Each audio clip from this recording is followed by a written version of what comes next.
So mga more, may nagtatanong sa akin in Italian like, ma quando vai in Italia, vai pure con il tuo ragazzo? Kapag Pilipino, pag pupunta ka sa Italy, sasama mo ba ang boyfriend mo? Sono natin Filipine, ma sono in Italia. Ay, sono natin in Italia. Cosa? Sono Filipina, ma sono natin in Italia. So, baliktad guys. Pilipina siya and pinanganak siya sa Italy. So, happy for you, baby. Ano pa? Yes, syempre guys, isasama ko kasi syempre gusto kong makita niya yung half ko, kung saan ako lumaki, kung saan ako galing, syempre, malalahiyan ako eh. Uy, sarap na.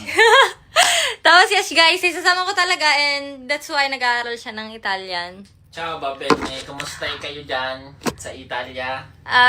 Baby, sabihin mo nga sa Italian, hello, kamusta kayo?